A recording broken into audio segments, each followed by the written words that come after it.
Evet arkadaşlar, tekrardan merhaba. Bir süredir yoktuk. Bugün tekrardan Torino şehir tanıtım videolarına devam ediyoruz. Şu an arkamızda ana meydan var. Daha önce orayı çekmiştik, Piazza Castello meydanı. Şu an arkamızda Duomo var. Duomo biliyorsunuz İtalyanca'da büyük kilise anlamına geliyor. Her şehirde genelde bir tane oluyor. Burası da buranın Duomo'su. Tabii Milano ve Florance'daki Duomo kadar görkemli değil. Ama buranın da anlamı büyük. Burada bildiğim kadarıyla Hazreti İsa'nın kefeni hem orijinal kopyası hem de orijinali burada ama orijinali sergilenmiyor bildiğim kadarıyla.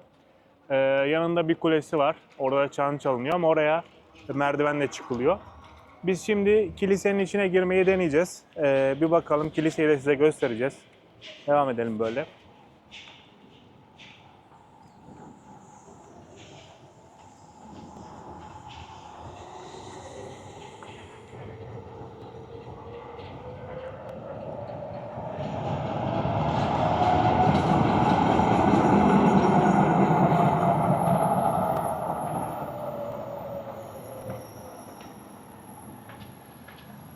Evet, gördüğünüz gibi Duomo di Torino yazıyor.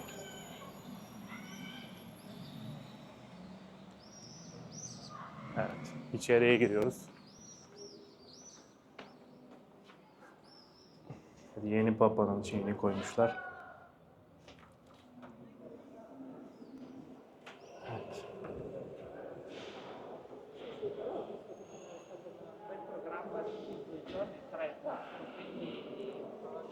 İçeride çok sesli konuşmayalım.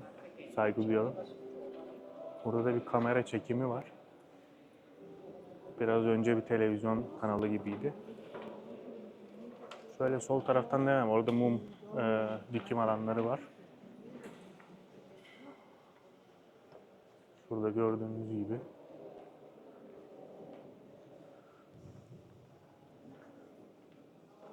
Buralarda mum dikebiliyorsunuz. Yak be abi mum. Ondan sonra evet, bir tane sizin için şey yapalım.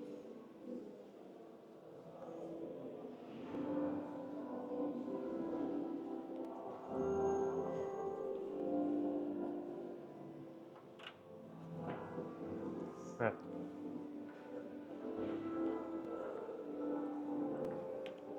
Yanlış bilmiyorsam her kilisenin normalde bir papazının şeyinde naaşı olabiliyor. Burada var mı bilmiyorum.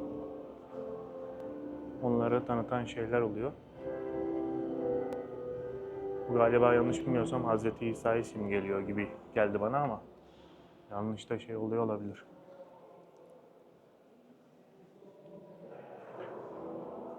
Şurada da günah çıkarma yeri var. Evet. Gördüğünüz gibi şu işlemeleri, şeyleri de gösterirsen çok güzel yani. Heykeller falan da var. Evet, güzel. Burada bir bilgi yazıyor mu? Capella della Natividad. Evet.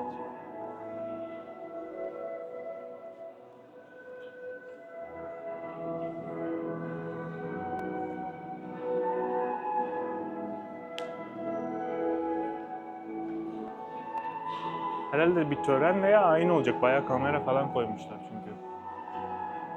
Bence düğün ya veya nişan gibi.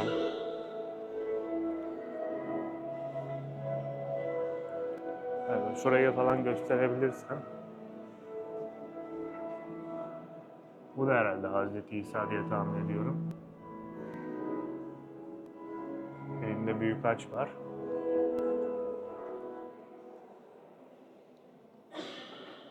Burada işte biraz önce dediğim şey galiba. Buranın işte vaftizini simgeleyen bir şey. San Giovanni Battista. Zaten Torino'da geçen haftalarda bunun bir etkinliği olmuştu. Her sene kutlanıyor. Haziran sonunda. O onu simgeliyor. Evet. Elinizi cama dayamayın demiş.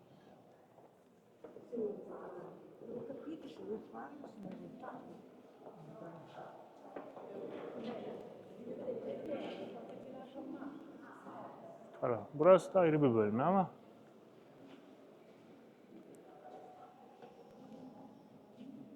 kısım galiba şu. Bunun Bu Hazreti İsa'nın kefenine ithafen konulan evet, bir resim. ben de onu diyecektim.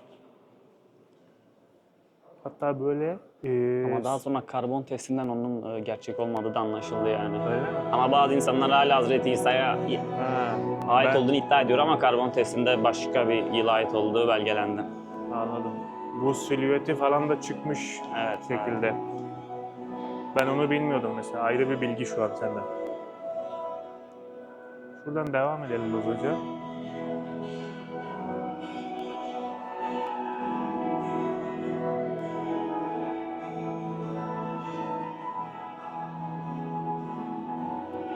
Şu arkayı da çekebilir misin şöyle?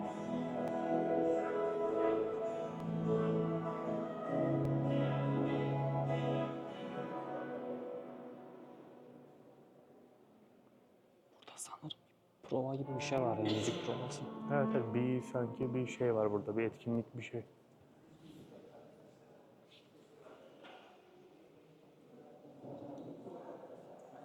Bu olay bu galiba. Evet bugün ayın 4'ü değil mi? Evet, Evet, 4'ü saat 9'da Evet. Kardinale Roberto Repoli'nin katılımıyla. Tamam, şöyle devam edelim istersen.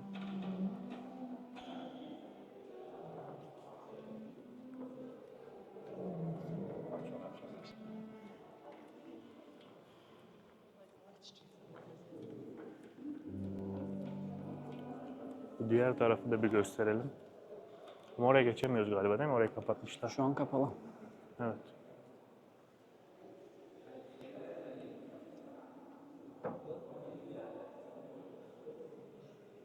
Evet, akşam burada bir etkinlik varmış arkadaşlar.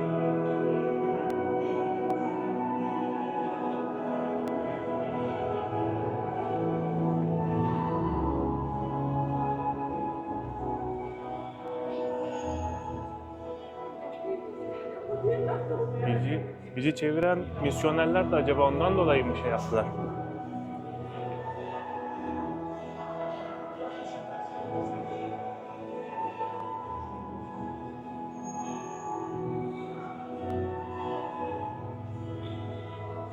Şu büyük açı da yakından çekelim.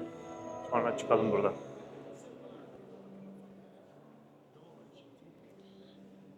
Evet, bu da Giorgio Frassati.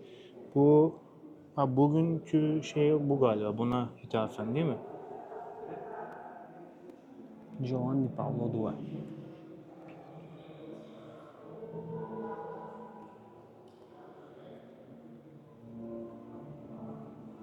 Yanlış görmediysem bugünkü etkinlik bu adamla alakalı. Pier Giorgio Frassati.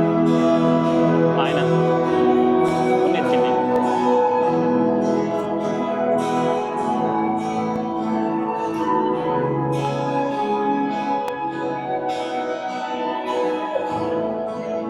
Bu da Grande Croce dei Giovani.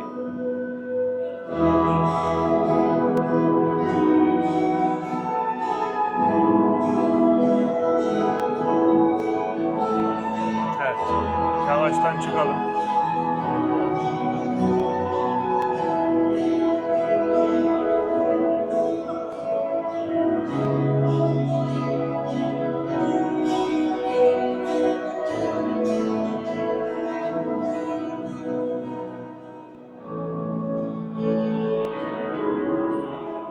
Burada tesbih koleksiyonu var eski papazın. Evet.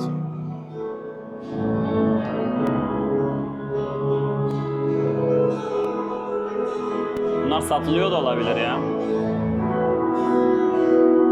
Hediyelik eşyalar falan.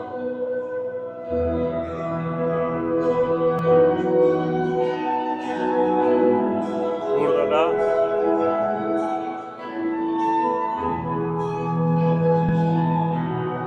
Duomo di Torino con la Vergine Santa.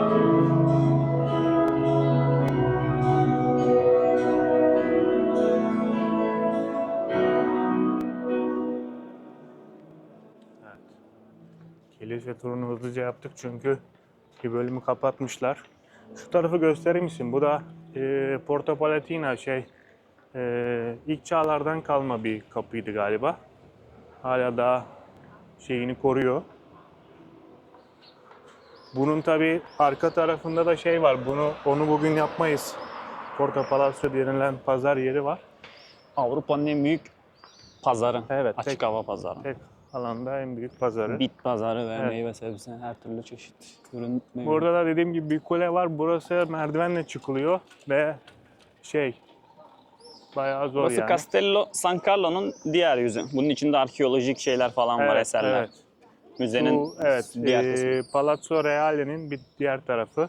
Buradan oraya alana geçiliyor mu bilmiyorum. Normalde onun iç bahçesi Buradan var. geçilmiyor diye biliyorum. Geçilmiyor. Tamam şöyle bir bakalım.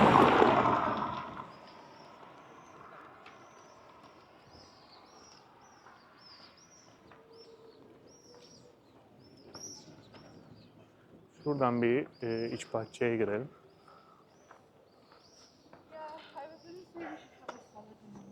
Burası da mesela ilk yıllarda kapalıydı diye hatırlıyorum ben 2017-2018 yıllarında. Orayı hatırlamıyorum. Bunun kapısını bir süre sonra kapatıyorlar akşam vaktinde. Gündüz insanlar geliyor, işte vakit geçiriyor, güneşlenen, köpeğini gezdiren. Tabii orası benim bildiğim şehrin kapısıymış burası daha önceler. Daha eski çağlardan. O zamandan bugüne korumuşlar. Gördüğünüz gibi insanlar orada şey yapıyor, uzanıyor falan. Yani gayet eski bir yapı burası. Diğer tarafta kapı var mıydı? Orada kapı yok galiba. Orada yok.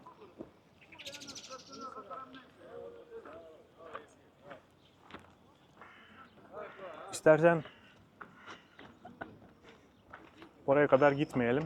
Buradan Dönelim geri buradan. dönelim.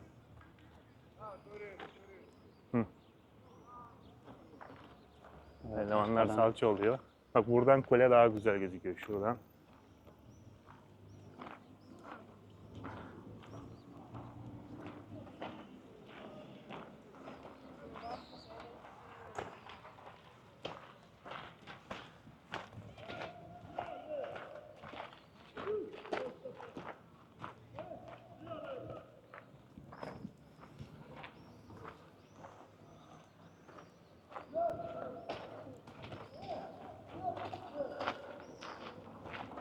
Buradan şu arka şeyi de gösterelim. Ondan sonra videoyu kapatırız.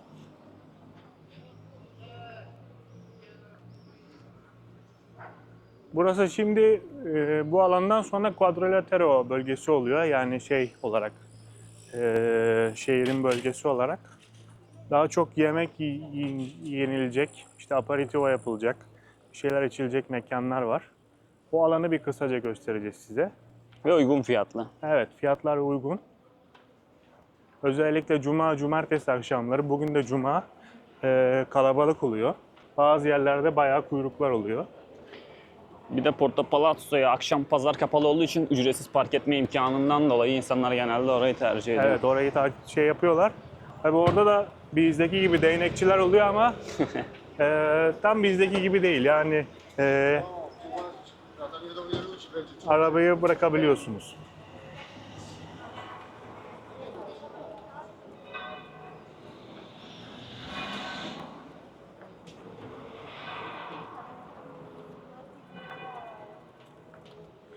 Tabii bu hafta sonu Torino'da şey var. Kappa Future Fest var.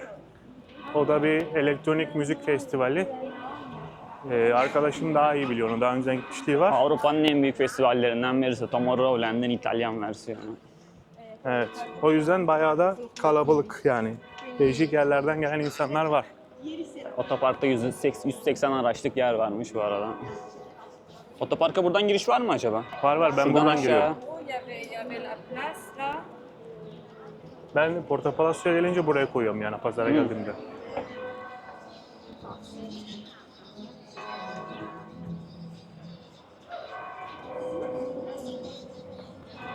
Şu an tabii saat erken olmasına da 7.30 ama insanlar aperitivo falan yapmaya gelebiliyorlar.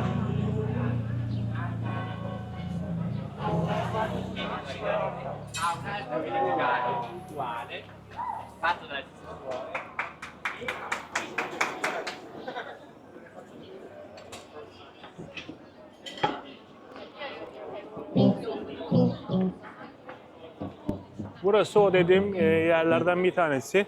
Burada daha çok yemek yiyecek yerler var. Şurada mesela focaccia Mesela diyor. bak şurayı çekebilirsin. Evet. Leçanci. Evet, Bana Chianti. normalde Evet, burası bayağı ünlü bir tipik yer. Torino yemeklerini Evet. nerede yiyebilirim? Uygun fiyatlı lezzetli derseniz bir numaralı adres burası. Evet. Leçanci. Menüyü de istersen çekelim. Çekelim. Piemonte mutfağı tam olarak. Ama buraya şu an saat erken olduğu için Mesela burada normalde çok uzun sıralar oluyor. Evet. Öğle yemeklerinde falan. burası mıydı? Evet. Chianti burası değil galiba ya. Şu an kapalı mı? Leçanci Ha, orası, şurası evet. olması lazım. Ama sanırım restoran Daha sahibi önce aynı tam olabilir. bu tarafta diye hatırlıyorum. Aynen burası. Evet. Şu an aperitivo 6 euroya. Evet. Spritz, Aperol Spritz veya Campari alıyorsunuz ve patates. Yemek Klasik Gusto zucchini dediği atıştırmalıklar. yemek menüsü bak şurada. Evet, yemek menüsüne menüsü. bakalım. Onu da gösterelim. Antipasti başlangıç yer dediği hani daha çok deniz değil de hani yerde yetişen işte dana eti falan da var. Aynen antipasitler, toprak ürünleri, mağarada işte Deniz balıklar, ürünleri. polpo. Evet. Birinci tabak yine yer, deniz. İkinci tabak. Evet, buranın Mesela bak çok güzel kılıç balığı varmış. Evet. Spa'dan. buranın Vongole, sümüklü böcek. Pardon, Vongole midye, pardon. Evet, burada lazanyada mesela Bolognese lazanya 13 euro. Pesto soslu trafı. Ben bunu tercih ederim şahsen. Evet.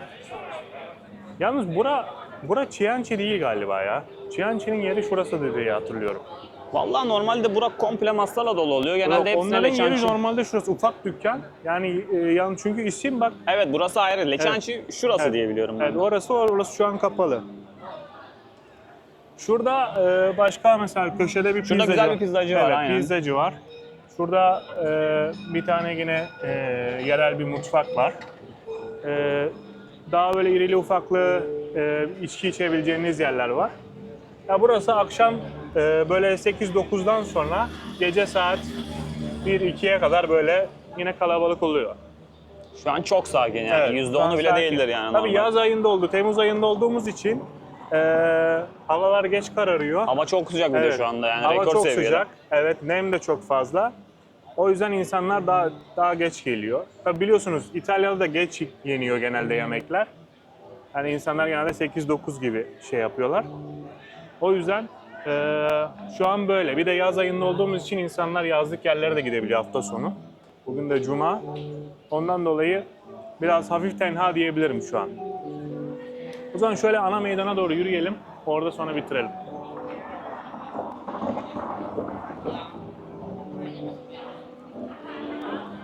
Şu Chianti'yi yakından gösterelim. Orada bir demin bir şey oldu. Evet. Chianti burası.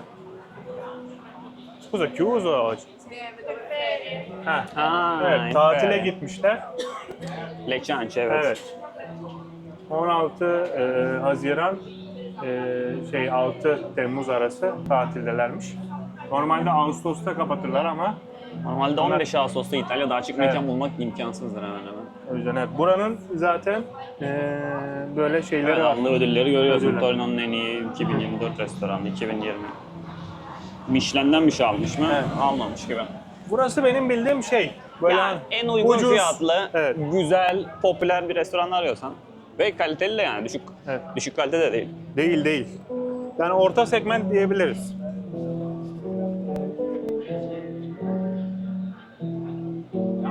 Ciao, buonasera. Ciao. No, grazie, Grazie. giriamo solo.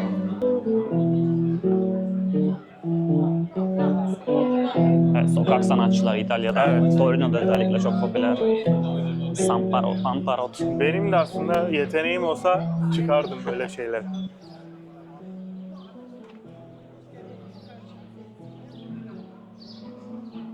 Dans gösterisi falan yapabilirsin ya Piazza Castello'da. Break dance, hip hop. O dans gösterilerini sen daha iyi yaparsın gibi geliyor bana.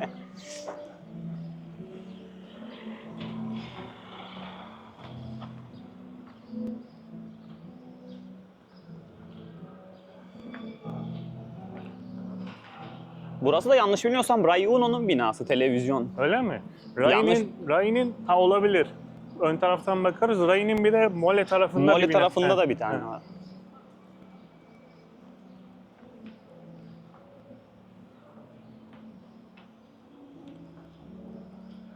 Galiba belediyeye ait ya. Çünkü içerideki arabalarda belediyenin sembolünü gördüm.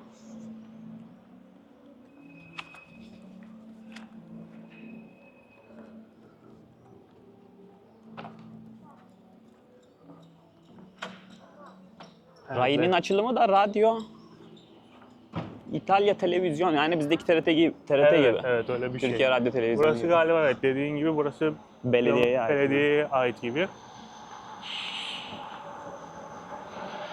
Buradan tramvay 4 geçiyor. numaralı tramvay geçiyor. En fazla hırsızlık olaylarının Evet. olduğu. En fazla Torino'ya kontrolün gelirseniz olduğu. arkadaşlar 4 numaralı tramvay en Ve sıkıntılı. en uzun tramvay. Evet.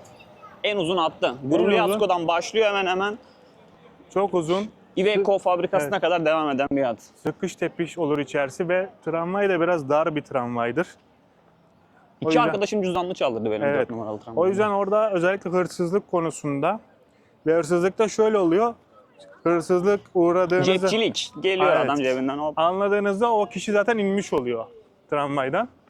Siz olay geçtikten sonra anlıyorsunuz. Maalesef öyle. Ama yine de Torino bence diğer şehirlere göre güvenlik anlamında daha Tabii. iyi. Burada Belli çok bölgeler yani hırsızlık haricinde- olayı çok fazla olmuyor. Ya daha çok şey yani böyle yaşlı işte benim mesela ev sahibim 2-3 sefer telefon çaldırdı tramvayda. Çünkü görüyorlar yaşlı işte alır kaçarız bize karşı koyamaz falan. Evet, burada da gördüğünüz gibi Müzeye Reali. Evet, az önce girdiğimiz kilise Evet. şurada gözüküyordur bu. Evet şurası arka Yani taraf. boynuzun- Evet. Şurada kule var. Biz şuradaydık. Aynen. Şimdi bu aradan şuradan geçiyoruz yani şuradan. Buraya şeye gireceğiz. Ön meydana çıkacağız. Evet buradan da gördüğünüz gibi şu biraz önce senin gösterdiğin alan, şu kulenin yan tarafı. Arka taraf Galleria Saboya'da. Sonra onun arkası. Evet, girdiğimiz kilise işte Evet, şuydu. girdiğimiz kilise burası. Şu an şu yoldan devam ediyoruz. Evet. Şu an biz şuralardayız yani şu tarafta. Palazzo Reale burası. Bu Palazzo Reale'nin birinci katında şey var. Böyle ordu. Armeriye, Evet. zırhlar, kısmı işte var. kılıçlar, eski silahlar. Arka taraf Giardin Reale yani bahçe. Burada işte bir kütüphane var. Buradan yine tekrar ana meydana çıkıyoruz arkadaşlar. Gayet sakin. Normalde Evet. buranın tıklım tıklım insan olması lazım. Ve genelde burada da çeşitli etkinlikler oluyor. Standlar. Geçen hafta sonu şey vardı. Böyle Amerikan güreşi gibi yapmışlar. 2 tane kadın. Bir tanesi çok iri böyle. Bir tanesi daha hani ama aynı böyle Amerikan güreşi gibi fake bir güreş. Ondan sonra başka bir etkinlik daha vardı. Dans grupları falan vardı. Zaman zaman oluyor. Şu binayı da, şu yüksek binanın tam ne olduğunu bilmiyorum ama otel falan O olabilir. binayı 2. Dünya Savaşı sırasında Mussolini yaptırıyor Evet. askerleri gözetlemek için. Daha sonra Mussolini devrilince şu anda otel olarak hizmet veriyor orası. Benim de bildiğime göre Yanlış bilmiyorsam savaş Mussolini'nin zamanında yaptırdığını ben de duydum ama zamanında bu binadan yüksek bina olmayacak diye. O şu an İtalya'da Mole'den yüksek bir bina bulunmuyor. Hı. Mole Antonella. Evet. Şehrinin en yüksek noktası. Hatta Intesa San Paolo yeni bir bina yaptırdı biliyorsun. Grattaciela. Son Evet. katı da güzel bir restoran. O da mesela yanlış bilmiyorsam 2 metre Mole'den daha kısa. Evet. Sırf yani o yasaya takılmamak için 2 metre daha kısa yapmışlar. Ama 50 katlı gökdelen hemen hemen. Evet, şimdi o kuleyi daha önceki videolarda göstermiştik ama şuradan yine gözükecek ucu. Gözükmüyor, orada şeyde kalıyor galiba. Ha, şurada arkada gözüküyor. Gördüğünüz gibi. Evet, Mole Ana Antonella. meydana çıktık yine. Castello meydanına çıktık. Şurası zaten Castello, şu kale. Oraya ben gece de çıkmıştım. O ışık yanan yerde gece çok güzel. Manzarası gözüküyor. Şurası da 2017'den beri restorasyonda. Gene Evet. bu bitmiş hali. Hala Evet, Kumaşlarla İtalya'da kapalı ama arkadaşlar her sene bir restorasyon olur. Yani tarihlerine sahip çıkıyorlar. Ama her sene bir şeyler var. Özellikle Roma'ya, oraya buraya gideceğiniz zaman bakın. Bazen çünkü işte Aşk Çeşmesi'ni kapatıyorlar. Bir kısım işte İspanyol merdivenleri falan. Hayal kırıklığına uğramayın. Burada da havuz var. İşte Filistin bayrağı falan. evet, Filistin'e destek gösteriyor. Evet. Dev Filistin bayrağı. Burada çocuklar aynı bizim Türkiye'deki gibi havuza giriyor. Adana'da mesela Evet. oldukça yaygın. Adana'da kanala girerler daha çok.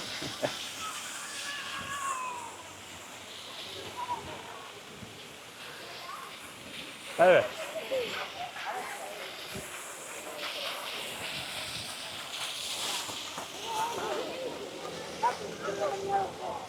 Gayet güzel. Kaç dakika oldu? 25. 25. 25 mi?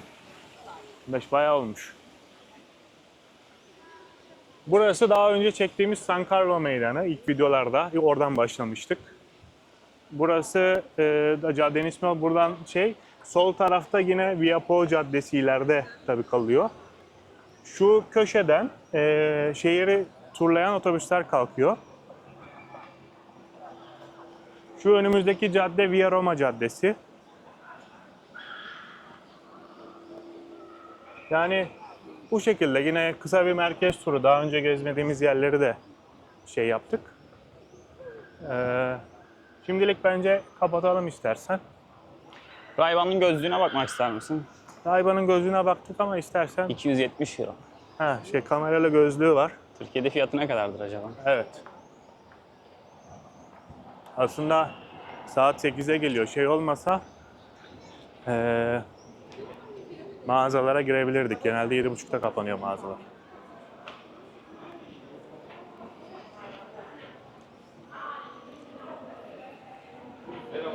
Evet. Burada da böyle mağazalar var. Daha çok lüks mağazalar var burada. Aşağıya doğru gidiyor. San Carlo Meydanı'ndan aşağıya Porto Novo'ya kadar gidiyor. Evet, bugün denediğimiz gözlükler. Evet. 370 bir de 270. 370 pardon 370. Evet. Bu şekilde. Bence kapatalım şimdi yayını. Şimdilik yeter ya. Şimdilik yeterli. Daha sonra tekrar bir başka video çekebiliriz. Evet, hoşça kalın arkadaşlar.